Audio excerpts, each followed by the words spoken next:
কলকাতার গপ্পগুলিতে আপনাদের স্বাগত জানাই। নিজের হাতে লেখা কিছু ছোট গপ্প দিয়ে সাজানো আমাদের এই গপ্পগুলি। গলির মধ্যে যত যাবেন, প্রেম, কল্পবিজ্ঞান, রোমাঞ্চ, হরর, অ্যাডভেঞ্চারে আপনি হারিয়ে যাবেন। কলকাতার গপ্পগুলিতে আজকের গপ্প মা দুলি।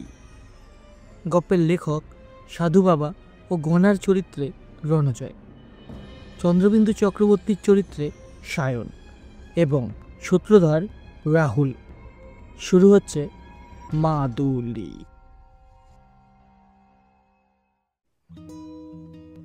দক্ষিণেশ্বরের প্রগতি সংঘ ক্লাব, তারই পাশে এক গলিতে বাড়ি গনায়। গনা ছেলেটা ছোট্ট থেকেই পড়াশোনাতে কমজোর, অঙ্কতে কাঁচা, আর ইংরেজি বাবা, তার ইংরেজি শুনলে ইংরেজটা কবেই দেশ ছেড়ে চলে যেত। ইন্ডিয়া বানান সে ই দিয়ে শুরু করে, তাহলেই বুঝুন অবস্থাটা।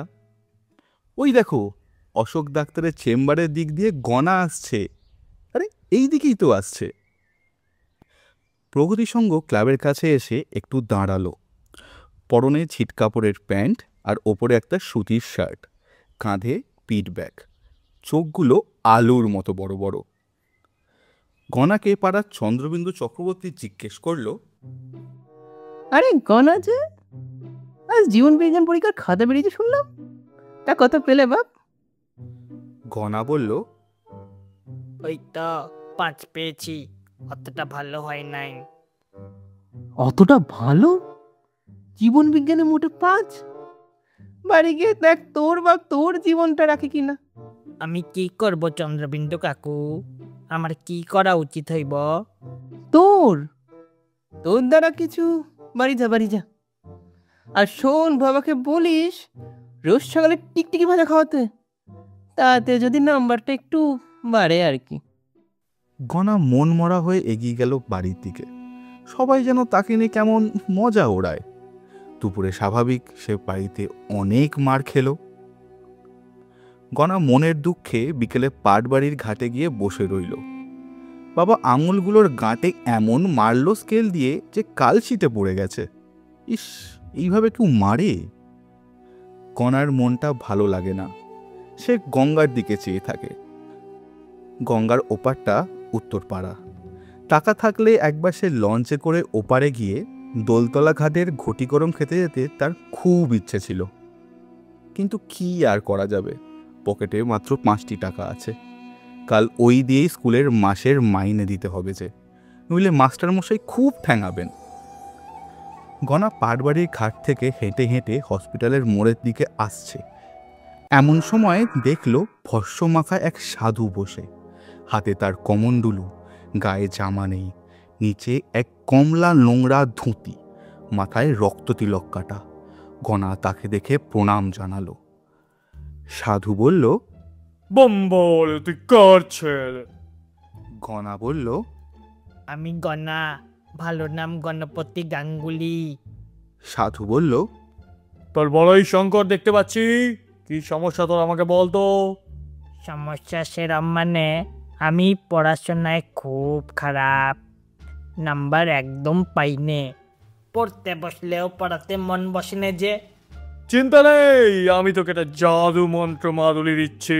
এটা ধারণ করলে তুই সব পরীক্ষা পাশ করে যাবি, অনেক বড় মানুষ হয়ে যাবি। এই তাহলে দেন, মাদুলিটা দেন দেখি।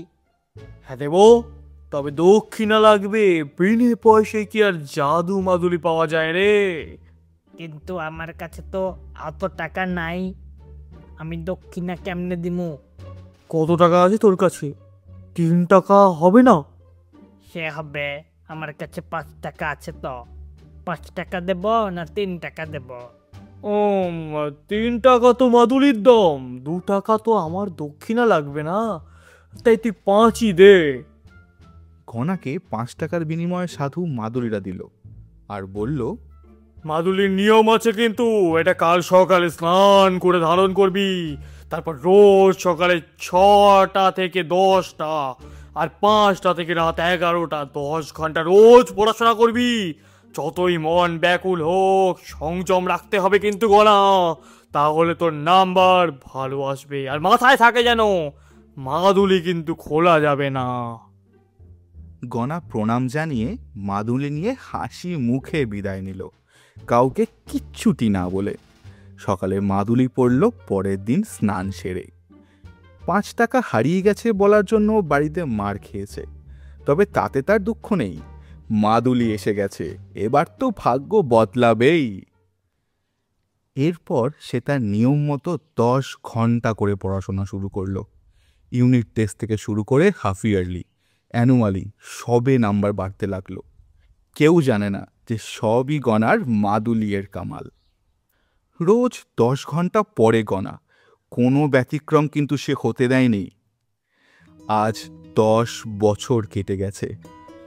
গনা এখন প্রাইমারি স্কুলের উচ্চ পদস্থ শিক্ষক হয়েছে, ইতিহাসের খুব ভালো শিক্ষক। ওই তো গনা আসছে প্রগতি সংঘের গলি দিয়ে। ওই রে, ওর ডান হাতে কোণের ওপর কি যেন একটা বাঁধা। কাছে আসতেই দেখলাম এটা তো সেই মাদুলি।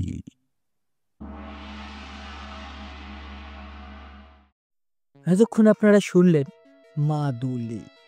গল্পটি ভালো লাগলে আমাদের উদ্যোগটিকে একটা লাইক করে উৎসাহিত করবেন, কমেন্ট করে জানাবেন আপনার মতামত ও শেয়ার করবেন এই গল্পটি আপনার নিজের গলিতে।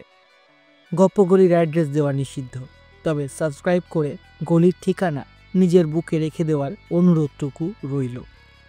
আজ এই অবধি, দেখা হচ্ছে আবার আরেকটা গল্প নিয়ে এই গল্পগুলিতে।